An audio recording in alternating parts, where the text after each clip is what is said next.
Hi, Epic Recaps here, and today I am going to explain to you a 2010 American comedy film titled Killers. If you want to be spoiled, keep watching. After a breakup with a spontaneous boyfriend, an overly cautious Jennifer Kornfeldt travels to Nice, Italy with her parents, Mr. and Mrs. Kornfeldt, for a getaway. On her way to the hotel room, she meets a man named Spencer Ames. Hitting it off, he asks her out to dinner and she accepts the invitation. The scene changes, and Spencer is seen putting a cell phone triggered bomb on the bottom of a helicopter, before swimming back to meet with Jennifer. After a night of drinking, Jennifer reveals that she's not the spontaneous person she's been pretending to be, and Spencer, in return, bluntly tells her that he's an assassin, but shares that he's unhappy about being one. Unfortunately, she's already passed out and hasn't heard his confession. In spite of this, Spencer decides then and there that Jennifer's the woman he's been looking for, and decides to marry her.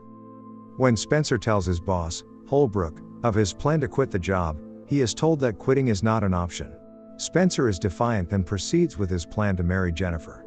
3 years later, they are settled into their normal life. After Spencer surprises Jennifer with a remodeled office, she gives him a birthday surprise, tickets to Nice to celebrate his birthday and their 3-year anniversary. Because of his dubious past connections to Nice, Spencer is less than enthusiastic. When her friends ask about his reaction, they take it as signs that he might be getting bored and fill her head with doubts. Meanwhile, Spencer gets a postcard from his old boss and an ultimatum to take another assignment. While trying to refuse the task, Mr. Kornfeldt shows up to take Spencer to dinner. Spencer quickly hangs up the phone, which raises his father-in-law's suspicions. Adding to the misgiving, he notices the postcard with the hugs and kisses, as being odd coming from a former boss. Stopping home to change, Spencer finds that the dinner invitation was a diversion to bring him to a surprise party.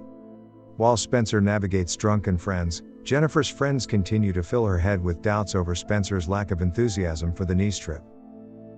Adding to the uncertainty, the following morning, despite her attempts to be physical with him, Spencer rushes her off on her business trip. A little while later, Jennifer comes back to find Spencer being tossed around their house by Henry, Spencer's friend and co-worker. Spencer screams for her to get his gun and she shoots the attacker in the arm. While interrogating the attacker, he reveals that there is a $20 million bounty on Spencer's head. A hidden sniper takes shots at them, and the pair flee to safety. After escaping, they go to a hotel room where Spencer's old boss is staying, but find that someone has already killed him. Jennifer demands that they go to her dad for help, but Spencer disagrees. In the middle of their argument, Jennifer vomits and declares that she might be pregnant. They head to Spencer's office so that Jennifer can take a pregnancy test. When Spencer is attacked by his secretary, they realize that there are others who know about the contract. Jennifer then reveals to Spencer that she is pregnant, and tells him she is leaving him. After Jennifer leaves, Spencer is attacked by a UDE delivery driver. Olivia, who is Henry's widow and a fellow assassin, shoots and kills the driver, as she too is looking to cash in on the bounty for Spencer. She attacks Spencer but is killed by an explosion when Jennifer rams her car. Spencer and Jennifer head home to get his equipment and they use the annual block party as cover to stay undetected. When they arrive, 2 assailants try to attack them, but they escape and continue to the block party. As they walk through the crowd, they receive many suspicious looks from their neighbors. They enter their house, and while Spencer is retrieving the guns and passports, he is attacked, but manages to kill them both.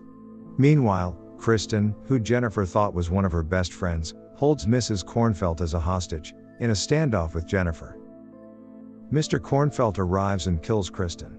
He explains that he knew Spencer was an assassin, and hired the neighbors and co-workers to keep an eye on him, in case Spencer decided to go back to his old profession and work for his old boss who is now corrupt.